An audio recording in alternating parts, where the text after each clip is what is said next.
कौन कंडक्ट कर रहा है आज क्लास? अभिषेक सर कर रहे हैं। वो कहाँ है? सीए अभिषेक आ रहे हैं बस वो भी। आ रहे हैं टिक मार्क आ रहे हैं। ए,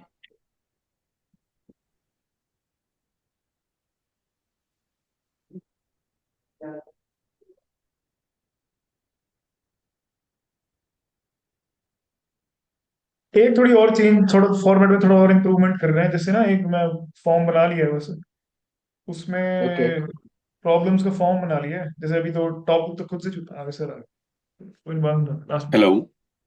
चलो yes sir. Yes, Tushar. Am I visible to you? अभी नहीं आ रहा sir.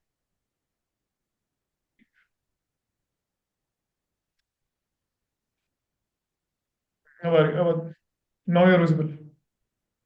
All right. Okay.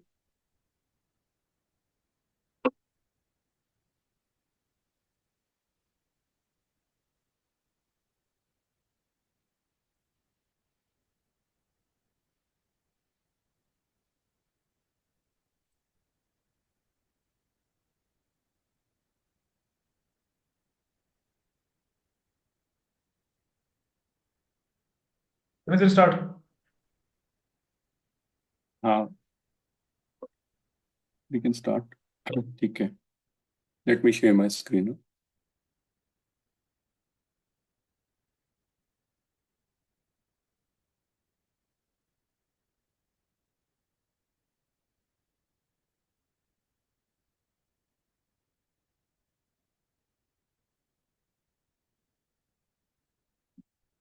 Yeah, is my screen visible to you? Yes. All right. Okay. Good evening, everyone. So my name is Abhishek Walia, as you know, most of you. So today we'll cover the topic like little known financial secrets that will save you millions. So let me elaborate this. So how you can save more money in the future while starting early, and also the small decision which can help you make huge savings tomorrow, right? So first question arises should arises in our mind should be like if why financial planning matters. So although we somewhat aware about the financial planning, but most of them most of us doesn't know how important it is, and sometimes we miss the major aspects of the financial planning as well. So that's why most people lose millions due to financial mistakes, and the secret would be like you are earning income, so the major part should be the how much you save and how much you invest, and thereafter the major part is the how you protect your wealth over the period of time. So today we'll uncover simple but powerful financial secrets. So first secret is the 5 minute financial plan. First, you have to list your income and expenses. List your income from the if you are earning from salary, business, or rental income, or any other income source. Expenses you can define in the essentials like rent, groceries, utilities, EMIs. Thereafter, you have to define in the different category of discretionary spend. I am dining out, ordering food from the I am traveling some time. So these are my discretionary expenses. So major gap you will find in this same in the income proportion. You'll find in the discretionary spend where you can find the lacuna in your savings, from where you can think how much I can save from the expenses side, right? And thereby you can control your discretionary expenses and save more over the period of time. Thereafter, the second step is set clear financial goals. I want to buy a car, that's a desire, but I want to buy a car after a 3 year period, and I'll pay 10% down payment and 90% loan. And specific date, time bound should be there. The goal should be smart, specific, measurable, attainable, realistic, and time bound. So this makes the goal perfect, right? So don't desire, define a perfect goal. I want to buy a car after 3 years down the line and I'll pay 10%. I want to save 10% down payment, 20%. Or I want to buy a home after 10 years and I'll save 20% for the down payments. right? And thereafter, we have to calculate how much to save on the basis of multiple goals over the period of time. Thereafter, the fourth step will be the automate investments in the payments. So if we do the lump sum investment over the period of time, obviously we'll miss the thing. That's why we have to automate the investments where your SIPs can be really help. It can do the cost averaging as well. Also, you can save over the period of time. Fifth step is the review every 6 months because financial plan, your life stages will change. Yeah. Sir एक minute sir, थोड़ा example के तरीके से हो सकता है, ऐसे थोड़ा रिलेटेबल हो सके, मतलब ऐसे एब्स्ट्रैक्ट ये तो हम गो थ्रू कर सकते हैं, अगर आप थोड़ा एग्जांपल्स एक्सप्लेन कर सको। तुषार, एक्चुअली ना स्लाइड्स बहुत ज्यादा है, और यू सेड कि it's only 10 minutes, that's why I am like in bit hurry. मैं तो कर सकता हूँ स्लो थोड़ा सा, मतलब कौन अगर से मैं ठीक है करना चाहूँ तो, but we can Abhishek you do. Can continue, कोई इशू नहीं है, हम है वेट कर लेंगे आधा मुझे घंटा लगता है बिल्कुल। कि Q&A में if someone want ना कि we can explain on some certain things, तो what we this can be done as well, हम ये कर सकते हैं। ओके। ठीक है, रिव्यू हमें करना चाहिए 6 months के बाद। Thereafter the second secret could be the power of term insurance. So term insurance majorly happens, it's like a saving from your financial rules when your family needed you the most, and it is the untimely death of the person who is the sole breadwinner for them. So that's why we have to take the term insurance. But why is it important? I have already told you, but the important part is, as earlier you take the term insurance, the premiums will be lower at the lower end, right? और सभी सबको लगता है कि like we have to buy the insurance 10 or 20x of your annual income. That is wrong. That's why we have built a calculator where you can define what is the right cover for you. So we must avoid ULIPs while buying the term insurance and traditional policies, because term insurance is completely different from the other life insurance product, and it's quite cheaper. You can buy a 1 crore term insurance policy by under 1,000 rupees. That is close to 12,000 rupees annually. So that is majorly the subscription you are paying for financial security in that term. Third, negotiable. So majorly what we do is India is not capable of, and the inflation of medical is increasing over the period of last 10 years in double digits. So that's why the medical costs are on the huge rise. So that's why whenever we don't have any health insurance, most of our savings get wiped out. So that's why an individual must get the health insurance of at least 10 lakh rupees, and as a family cover could go more about 25 lakhs. And there are illness cover, which is the add-on you can add.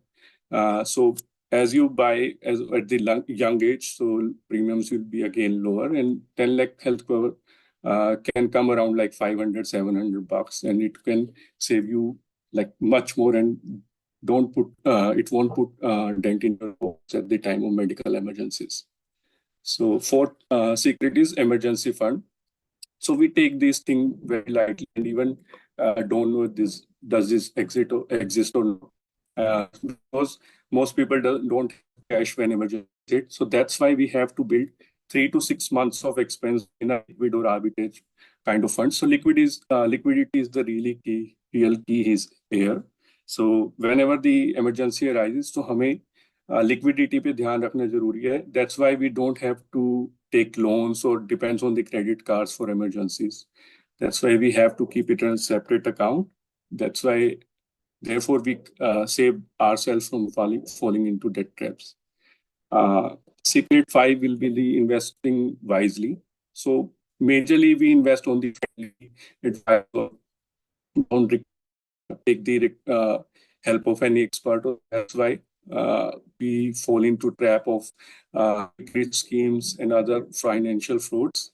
But invest on the basis of your risk appetite. It could be conservative, it could be moderate, it could be aggressive, and the goal horizon could be different. It could be long term, short term, medium term, and that's why the whole investment portfolio will be completely different for every individual. But to avoid over, so we can avoid should not put our money in the savings account for investing or FDs for long-term money. And we should avoid ULIPs, endowment policies, penny stocks. And what should we do? We should do mutual fund investments which can gain 12 to 15% of CAGR over the period of. And we can also go for PPF and EPF for tax-free growth. And also we can do the SIP. And there is one concept called as step-up SIP, where if you start with the 10,000 SIP initially, every year for beating inflation, you are increasing your SIP amount by at least 5 or 10%, right? So this can be done to invest smartly. Then the secret 6 is the right credit habits. So credit mistakes cost you lakhs, again, can let you fall in the debt trap as well. So you must pay the credit card bills in full. If you have seen the credit card, while paying the credit card amount, it asks whether to pay in the full or minimum due. Always select credit card's bill in full. Otherwise, at least 3% per month interest could be charged over the period of on your credit outstanding, right? And your credit utilization below 30% means if you are spending your credit limit is 1 lakh rupees on a credit card, you should spend monthly less than 30,000 rupees to maintain your good CIBIL score. Then the use loan wisely means don't go for the unsecured loans. It should be the last taking personal loan. High CIBIL score help you negotiate interest rates. So if someone having high CIBIL score of more than 800 and someone has around 700, the interest could be like 15 basis point or 20 basis point का भी फर्क आ सकता है. And this debt to income ratio should be less than 35%. Your EMI divided by your monthly income should be less than 35%. Otherwise, you'll again fall into the debt trap. You can't service your debt properly. So that's why you should keep in the mind, अगर आप car loan ले रहे हो तो 10-15% से ज़्यादा ना हो, होम लोन ले रहे हो तो 25% से ज़्यादा ना हो, combined 35% से लीजिए. If in case it's going above, make sure जितना जल्दी आप debt पे कर सकते हो उतना जल्दी better है. Otherwise, अगर वो 50 तक जा रहा है तो that is really concerning for you. Otherwise, it can again fall you into the debt trap. So this is one example regarding how compounding works. Let's say there is three person, Babu Rao hai, Shyam hai, and Raju hai. So age है उनकी 25, 30, 35, and everyone is investing 20,000 rupees. Babu Rao is investing 30,000 rupees, Shyam is investing 20,000, and Raju कह रहा है कि मैं 35 की as से start कर रहा हूँ तो मुझे डबल भी इन्वेस्ट करना पड़ेगा तो कुछ नहीं है. तो Babu Rao is investing till 10 years only, 25 से 35, तो उनका इन्वेस्टेड अमाउंट हो गया 24 लाख. उसके बेसिस पे उन्होंने 10 years में 46.46 लाख का कॉर्पस कर लिया. उसके बाद उन्होंने मंथली इन्वेस्टमेंट्स बंद कर दी, पर उसी कॉर्पस को till the age of 60, that is retirement जब वो कर रहे हैं 25 years के लिए इन्वेस्ट कर दिया. Another example is 20,000 उन्होंने 30 years till the age of 60 तक किया और 72 lakhs इन्वेस्ट कर दिया. राजू ने लेट शुरू किया, he said कि I'll double down the money. तो 40,000 there he is investing or over the period of 25 years. So total investment is 1.2 crore. If you see that still the Babu Rao ने 7.89 crore का corpus इकट्ठा कर लिया है. Even 25 years तक उन्होंने कोई मंथली इन्वेस्टमेंट्स नहीं करी और 30 years की कंपाउंडिंग के बाद शाम ने भी 7.05 करोड़ का ही इन्वेस्टमेंट रेज किया. अगर हम देखें कि यहाँ पर राजू ने 7.59, still less than Babu Rao. क्यों? क्योंकि कंपाउंडिंग इन्होंने अर्ली स्टार्ट कर दी थी, इसलिए कंपाउंडिंग का इम्पैक्ट हम देख पा रहे हैं. क्योंकि 24 lakhs इज 5 times 1.2 CR उन्होंने किया, फिर भी उन्होंने कॉर्पस कम इन्वेस्ट कर पाए. तो this is the power of compounding. 5 साल लेट होने पे भी हम ज्यादा कॉर्पस नहीं सेव कर पाएंगे और 10 साल लेट होने पे तो अगर हम मंथली इन्वेस्टमेंट बढ़ा भी रहे हैं तब भी हमारी कंपाउंडिंग अच्छे से वर्क नहीं करेगी. सो summary is like you can write a 5-minute financial plan, buy term and health insurance early, keep an emergency fund 3 to 6 months, invest smartly where you can invest in mutual fund, index fund, stock market, PPF, maintain strong credit habits, and small many habits today can save you and earn a corpus of crores in 20 to 30 years down the line. So you can obviously download our app, Sector-Tech, book a free one-on-one consultation with our expert. The sooner you start, the more you gain. Thank you, everyone. We are open for the questions.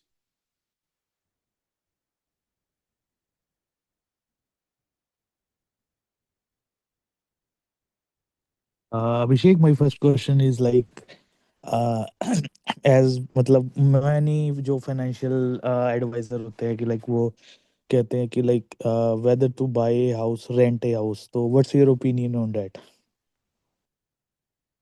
So it totally depends on two things: whether you own a house, so you want to own that house, or you want to doing an investment for that. You want to live in that house, that's an self-occupied house that will become, and it depends on the income and the savings and other as well. So in sole basis, you can't define whether to buy or rent. So we have to check several factors as well. What is your current financial net worth? Able to pay your existing loans if it's any, or the one you're getting. Again, the debt to income ratio I talk about, वो 35% रहेगा नहीं रहेगा, right? कितना amount का घर लेना है, Aspire हम कर सकते हैं, but still we have to be realistic. Renting, if in case migration है आपके कमिंग ईयर्स में, तो रेंटिंग इज बेटर. अगर आपकी स्टेटिक जॉब है, you want to you can define life longer in this field, so home भी हम prefer कर सकते हैं, बट अगर फिर वेरिएबल्स हमें चेक करने पड़ेंगे. मेरे पास एक क्वेश्चन था, क्या आप मुझे एग्जांपल में समझा सकते हैं कि डेब्ट टू इनकम रेशियो कैसे हो सकता है? एक कोई भी रैंडम एग्जांपल. ठीक है, जैसे मेरे पास मैंने 10 लाख कार ली, ठीक ओके. है, और उसकी EMI मेरी 15,000 रुपीज है, राइट? अगर मैं 1 lakh rupees per month earn कर रहा हूँ, तो मेरी डेट टू इनकम रेशियो होगी 15%. Okay. 15,000 divided by 1 lakh, 15%. Okay. यही अगर मैं गाड़ी ले लेता हूँ महंगी, और मेरी इनकम है 1 लाख, अगर मैंने 30% की 30,000 की EMI में पे कर रहा हूँ, तो 30% डेट टू इनकम रेशियो हो जाएगी. अब 2 साल बाद अगर आपको घर लेना है, तो you can't plan your house. Reason being, आपका 30% तो ऑलरेडी आप कंज्यूम कर चुके हो कार लोन से, राइट? तो अब जब घर लोगे, तो घर वैसे ही टिकट साइज बड़ा होगा, तो वो ऑलरेडी 50% या 60% तक जाएगा. तो वो हमें फाइनेंशियल डिसीजन एक बार चेक करना पड़ता है. That's why 10 to 15% in case of car and 25% in case of house is better debt to income ratio, and combined should be less than 35%. Okay. मेरे पास 2 क्वेश्चन और थे. हाँ, पहला कि पर्सनल एक्सीडेंट इंश्योरेंस और जो क्रिटिकल इलनेस इंश्योरेंस होता है, ये दोनों अलग चीज होती हैं या फिर एड ऑन में हाँ, साथ में लेना चाहिए? क्योंकि ये दोनों पर्सनल सेपरेटली. एक्सीडेंट तो कम. हाँ जी, बोलिए. कंप्लीट. आप बोलिए. हाँ, ओके, मैं क्रिटिकल कंप्लीट इलनेस तो. करता हूँ. हाँ, मैं बोलिए. कंप्लीट करता पहले कि लाइक मेरा ये क्वेश्चन है कि जैसे कि 2 इंश्योरेंस लाइक किसी ने मुझे रिकमेंड किए थे कि मैं एक पर्सनल इंश्योरेंस जो एक्सीडेंट इंश्योरेंस होता है वो एक सेपरेट बाय करूं, और हेल्थ इंश्योरेंस में सेपरेट बाय करूं, ताकि इन फ्यूचर कभी लॉन्ग टर्म में कुछ होता है अनएक्सपेक्टेड, तो मैं दोनों को अलग अलग क्लेम कर सकूं. और हेल्थ इंश्योरेंस में मेरा क्रिटिकल वो भी आ जाएगा, इलनेस वगैरह.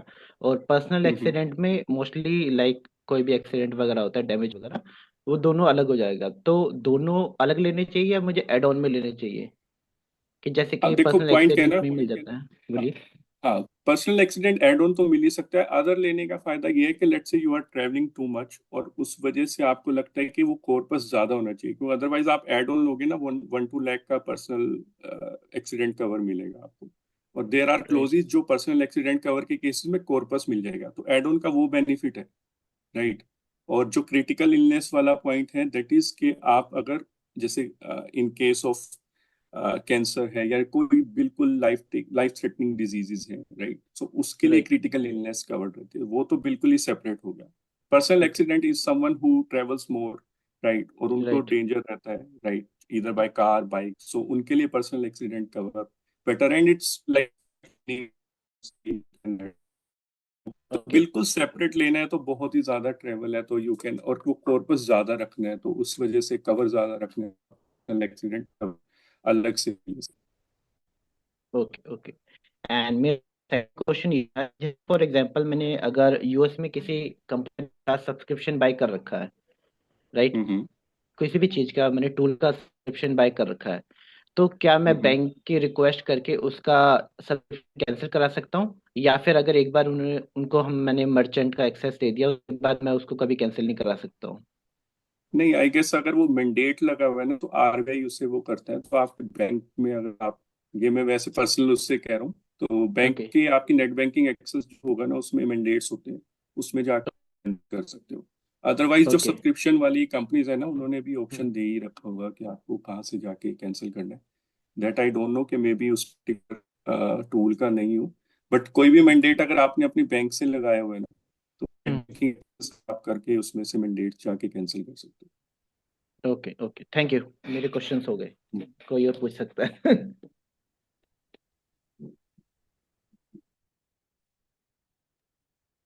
पर मेरा क्वेश्चन ये था कि ये क्लेम्स में कुछ इशू वगैरह आता है तो फिर उसका मतलब कि उसका कैसे कर सकते हो कि भाई क्लेम आपके इशू हो जाए तो मतलब प्रॉब्लम तो नहीं आती कि भाई क्लेम मेरा वो नहीं हो रहा। देखो, क्लेम के ना पॉइंट कहना, गुड फेथ में आपको हमेशा अपनी डिसीज, जैसे अगर हम हेल्थ की बात करें तो प्री एग्जिस्टिंग डिसीज लोग छुपाते हैं, आई डोंट नो व्हाई।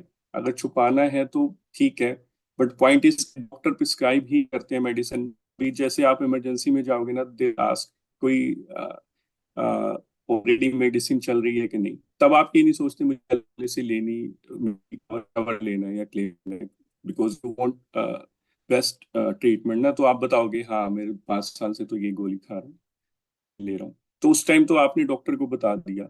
अब प्री एग्जिस्टिंग डिजीज के टाइम आपने डिफाइन नहीं किया डिजीज, एग्जिस्टिंग डिसीज, तो वो ना हेल्थ क्लेम नहीं मिलते। In case of term insurance, if you are like having alcohol और डूइंग स्मोक, राइट, तो वो अगर आप डिफाइन, ऑब्वियसली बढ़ेगा, बट स्टिल गुड फेथ में वही होता है कि आप वो एक पॉलिसी, सॉरी एक गाइडलाइंस आई है, रेगुलेशंस ही आई है, गाइडलाइंस नहीं है बल्कि, दैट इज 3 साल तक अगर कोई इशू नहीं रहा तो policy in any case claim pass होगा ही होगा, but still they find kind of a loophole जहां पर ना वो केस चला जाता है। अब आई डोंट फाइंड कि अगर let's say in case of term insurance personal loss तो हो ही चुका है, एटलीस्ट फाइनेंशियल लॉस में लोग कोर्ट के केस चक्कर ना काटे फैमिली, तो दैट्स वाई गुड फेथ में पहले से ही अगर हम डिफाइन कर देंगे सारी चीजें तो दैट्स अ बेटर, क्योंकि प्रीमियम ऑब्वियसली ज्यादा देना पड़ेगा, बट क्योंकि पर्सनल लॉस के बाद अगर फाइनेंशियल लॉस भी झेलना पड़ेगा, फिर टर्म इंश्योरेंस लेने का फायदा क्या, राइट, तो वो राइट वाला राइट। पॉइंट। मेरे पास फिर से अगेन एक और क्वेश्चन है, अगर जैसे मुझे राइट, पर्सनल एक्सीडेंट इंश्योरेंस लेना हो और हेल्थ इंश्योरेंस लेना हो तो आप कौन सा रेकमेंड करोगे, और आप कैसे फिल्टर यूज करते हो कि लाइक ये बेस्ट है, मुझे ये चीज देखनी है, ये चीज देखनी चाहिए, और इसका क्लेम रेशियो, इस वाली कंपनी का क्लेम रेशियो अच्छा है, और ये चीज मुझे लेनी चाहिए और ये नहीं लेनी चाहिए, इस तरह के कुछ आप, या फिर कोई कर सकते हो जहाँ से मुझे लेना चाहिए? कंपनी डिपेंड नहीं करूंगा, पॉइंट क्या, अगर आपको वैसे स्पेसिफिकली हमारे पास प्लेटफॉर्म, ये आप चेक कर सकते हो, आपके कुछ भी फिल्टर ओके। है, लेट्स से यूज मुझे क्रिटिकल इलनेस कवर चाहिए, राइट, या एड हम्म ऑन्स मुझे डिफरेंट डिफरेंट चाहिए, तो आप ना वो हम्म। सिलेक्ट कर सकते हो कितना चाहिए, तो आपके सामने हर एक कंपनी के ना कंपैरेटिवली वो आ जाएंगे। और रही बात ओके क्लेम की, अगर अच्छी ऑर्गेनाइजेशन क्या, और गुड फेथ में अगेन आपने इंफॉर्मेशन दिया तो कभी इशू आएगा आपको क्लेम लेने में, हार्डली कभी इशू आएगा। इन केस कोई नेम चेंज का है तो दैट्स अ सेपरेट थिंग, वो मैनेजेबल है, बट अगर आपने गुड फेथ में सब चीज रखी है तो मैटर नहीं करता। ओके तो claim settlement ratio is not the soul thing, चाहे वो टर्म इंश्योरेंस, बहुत सारी मैटर, तो ओके। डिटेल में मतलब अगर in case you want regarding health, कौन सी बेस्ट है, क्योंकि ऑप्शंस भी बहुत सारे हैं, ऐसा नहीं है, राइट तो राइट। क्योंकि है मैं ना। भी उसको देख रहा था पॉलिसी बाजार वगैरह में जाके, तो लाइक मैं तो हम्म। था कि यार डालू कौन सा ना डालू, कौन सा लूं, एक तो कुछ स्टार वाला था, और स्टार इसका हेल्थ है भी जैसे एक्चुअली ना, नीवा बुपा है, वो सोलली आप हेल्थ इंश्योरेंस में कर रही है तो उसका ले सकते हो, अदरवाइज आईसीआई लोम्बार्ड है, एचडीएफसी ओके। अर्गो है। एचडीएफसी अर्गो का थोड़ा सा प्रीमियम ज्यादा रहता है बट वो बेस्ट है, ओके। क्योंकि बड़ा ऑर्गेनाइजेशन नेम है, बैंकिंग के साथ ऑर्गेनाइजेशन नेम जुड़े हो गया, कोटक हो गया। बट अगर आप इंश्योरेंस दे रहे हैं, नीवा बुपा इस दे, तो आप हम्म। उनका भी कर सकते हैं। और नीवा बुपा बहुत अच्छा कर रही है। मेन चीज हमें बहुत सा मतलब, अगेन वही वाली बात, हम इसको थोड़ा पर्सनल लेवल पे लेके कॉल पे समझ सकते हैं इन केस। ठीक है। ठीक है। मैं आपसे कनेक्ट करता हूँ फिर सर। ठीक। ओके। और ये जो कंपाउंडिंग की एजम्पशन ली है, ये 12 to 15% पे ली है जो 12% पे लिए ये वाला, चलो। 12 पे ये। हाँ, तो पॉइंट क्या है ना, 35 के बाद भी उसने इन्वेस्टमेंट नहीं करी, और सिर्फ 25 ईयर्स के लिए उस सम को सिर्फ वैसे के वैसे छोड़ दिया, अभी अमाउंट बढ़ गया, है ना। और ये चीजें हमें ना मैथ्स वैसे नहीं, हाँ, बट हमें जब सामने एग्जाम्पल लगता है तो तब लगता है कि पॉइंट देने के बाद और 40,000 भी दिया। और ये केस आप ये देखो ना, बेस्ट है इस केस में, अगर उनकी इन्वेस्टमेंट मंथली अगर चल रही होती तो ये तो बहुत ही ज्यादा अमाउंट हो जाता। खुशहाल ये न्यू folks तो आने तो यार nobody has read the message.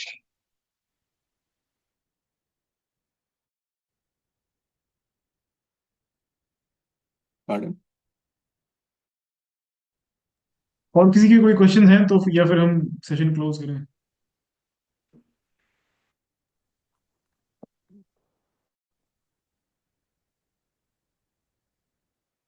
I think all clear. आपको थोड़ा बहुत अपनी सर्विस के बारे में बताना चाहो तो that will be more good, like what you. ठीक है, तो जो ये फाइनेंशियल प्लान का हमने under 5 minutes, so this is the thing we are doing. ठीक है, आप अपने हमारे प्लेटफॉर्म पे जब हो ना, तो आपने जैसे डाली और इनकम डाली, उसके बेसिस पे ही कर देंगे आपके गोल्स कौन से होने चाहिए और कितने अमाउंट होने चाहिए। Obviously the goals as well, goal corpus हम कैलकुलेट कर देंगे कि कितना आपको रिक्वायर्ड है, right, and that is completely on the complex formula, right. उसके बाद हम सेविंग्स और एग्जिस्टिंग इन्वेस्टमेंट्स के बेसिस पे हम ये डिफाइन, हर गोल के लिए आपको कितना सिंगल एसआईपी अमाउंट चाहिए, क्योंकि मार्केट लैंडस्केप में क्या हो रहा है कि मल्टीपल सिंगल गोल का एक एसआईपी अमाउंट कोई भी, बट मल्टीपल गोल्स के लिए सिंगल एसआईपी अमाउंट कोई भी नहीं बता रहा, राइट। सो के बाद जो रीबैलेंसिंग पार्ट है वो भी बहुत इंपॉर्टेंट है। तो हम ये भी बताएं, मतलब कि कहाँ किस चीज के लिए सेव करना चाहिए वो आप हमें बताओ, कितना सेव करना चाहिए वो हम बता रहे हैं, और कहाँ कहाँ सेव करना चाहिए रिकमेंडेशंस बता रहे हैं। के बेसिस पे आपकी जो फाइनेंशियल प्लान है ना वो कॉम्पिटिटिवली कम होगा। और मैं अगर थोड़ा सा 1 मिनट लूंगा, let me Hi one Abhishek, more thing. Yeah hi iPhone, sorry. Hi Gitesh this side. Jitesh. How are yeah you? Yeah I am good, I am good. Just a suggestion, why don't you open your platform and show? Yeah just a minute. वहां पे ज्यादा easily समझ में आएगा।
Sorry.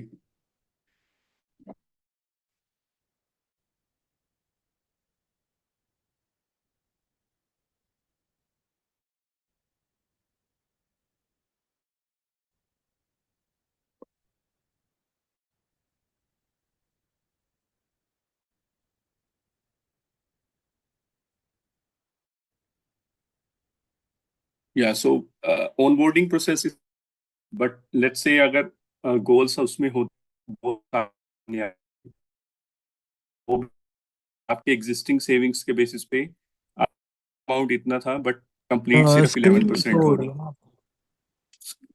नहीं हो रही। हाँ वो नहीं हो रही है। Just a second.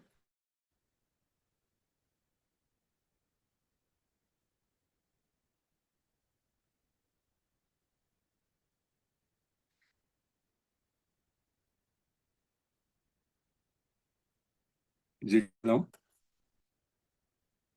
यस। या सो लेट्स से अगर आप ऑनबोर्डिंग करने के तो गोल्स आपके सामने होते कि कितना अमाउंट आपको गोल में चाहिए, और सेविंग्स जो आप डालोगे उसके बेसिस पे हम डिफाइन कर देंगे कि ऑफ टाइम आप गोल इस टाइम 11% कंप्लीट हो रहा है, और 31% एडिट भी कर सकते हो यहाँ पर जाके, पर हम आपकी ट्रेजेक्ट्री भी, this is the green one is the proposed trajectory, view one is the current trajectory, and this is the difference over the time, right? Chart पे 5 ईयर 10 ईयर चार्ट पे आप चेक कर सकते हो। अपार्ट फ्रॉम दिस था कि हम बता रहे हैं कि कितना अमाउंट आपको से टोटल 76, सॉरी एक्चुअली वो डाले होंगे, right?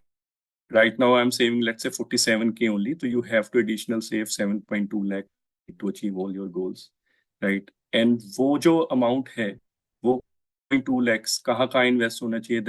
These are the recommended funds we have defined for you, जहाँ पर ये लॉन्ग टर्म बेसिस पे होगा।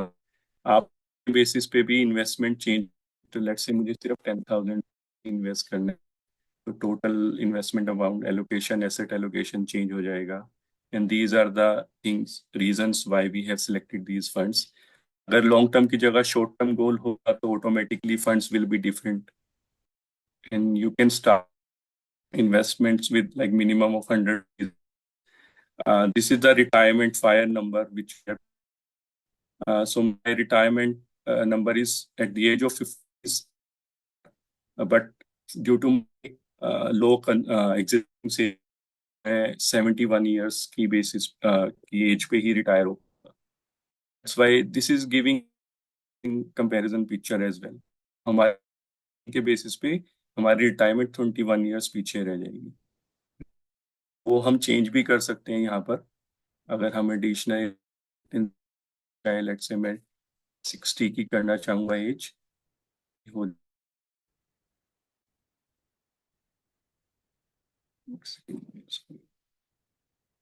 स्क्रीन की वजह से मुझे दिख नहीं रहा, उसे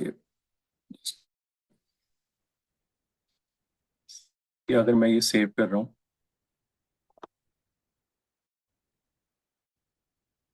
ये आपका total required corpus amount change हो जाएगा। Again current savings rate, this is your net worth asset minus liability, these are the goals, this is the retirement corpus you can save। उसके बेसिस के बाद गोल्स पे देख सकते हो, ये गोल्स आप खुद भी ऐड कर सकते हो in case new goals, owning a house, buying a car, vacation, education, child education, और कोई कस्टम गोल भी आपको ऐड करना है वो भी कर सकते हो। You can also book a free personal finance call with us. Mutual fund में you can invest on us with us, और अपने एक्सटर्नल पोर्टफोलियो वो भी आप फेच कर सकते हो। You just have to enter your PAN and OTP enter करना होगा, कंसेंट देना होगा, then we can fetch the information. Explore भी कर सकते हो the buckets as well. Long term SIP आपको करना है, इन्वेस्टमेंट एसआईपी, वो इन्वेस्टमेंट लमसम करना है आपको, एज आई स्टेटेड ओवरनाइट आप कर सकते हो, डायरेक्टली इन्वेस्ट करके आप कर सकते हो, और टैक्स सेविंग्स आपको करना है वो भी कर सकते हो। दूसरे कोई फंड्स अगर इंडिया में जो भी हैं वो सारे सामने आ जाएंगे। अगर आपका कोई पोर्टफोलियो है उसमें आप अपने एसेट वाइज डिटेल्स और भी डाल सकते हो, गोल्ड है आपके पास, बैंक सेविंग्स है, रिटायरमेंट है, होम है, रियल एस्टेट, आपकी नेटवर्थ भी कैलकुलेट हो जाएगी। एक हमारे पास फीचर है ट्रैक योर व्हीकल, वहां पर आप व्हीकल नंबर डालोगे तो चालान भी आपको शोकेस वो भी हो जाएगा, और मिशन कब तक एक्टिव है वो भी आपको पता लग जाएगा। इंश्योरेंस वाला सिर्फ ऑप्शन ऐप में है, अभी वेब पे नहीं है, तो वो आप उससे एक्सेस कर सकते हो सूरज। फाइनेंशियल प्रोफाइल में आप अपनी इनकम के बारे में डिटेल्स डाल सकते हो, एक्सपेंसेस डाल सकते हो, मंथली इन्वेस्टमेंट्स कहाँ कर रहे हो, जैसे पीएफ है, मंथली सेविंग्स है, कुछ इमरजेंसी फंड्स आप कर रहे हो, रिटायरमेंट सेविंग्स में एनपीएस में आप कंट्रीब्यूशन कर रहे हो तो कितना कर, तो उसके बेसिस पे भी आप कर सकते हो।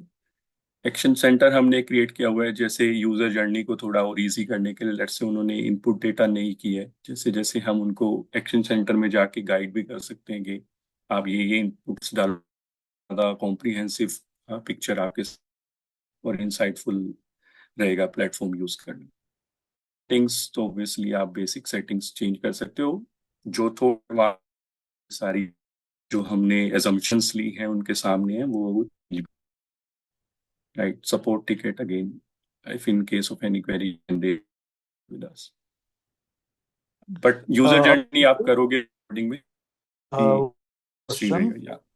या अभिनंदन। मेरे को एक चीज बताओ, जैसे आप इसमें जा रहे हो फाइनेंशियल गोल्स पे म्यूचुअल, तो आप सिस्टम लाइक पैन नंबर और ओटीपी के साथ मतलब गेट करके आप सारी डिटेल उसके उसके अकॉर्डिंग हम डाटा को एनालाइज कर सकते हैं कि हम गोल्स तो कितनी। आपको ऑल्सो तो आपको ऑनबोर्डिंग के टाइम मिलेगा, प्लस आप एडिशनली डाल सकते हो। पर म्यूचुअल फंड का पोर्टफोलियो लेट से आपने कहीं और प्लेटफॉर्म में इन्वेस्ट कर रखा है कि बैंक के साथ कर रखा है, फेच कर सकते हो। ओके, तो उसके मेरे को रिजल्ट्स पता चलते जाएंगे, लाइक मेरे को गोल पे कुछ। हाँ हाँ, वो आपका हम इंक्लूड कर देंगे। लेट से आप इन्वेस्ट कर रखा है एक्सटर्नली, तो वो अदरवाइज आप फाइनेंशियल प्रोफाइल में इनपुट्स दे ही सकते हो।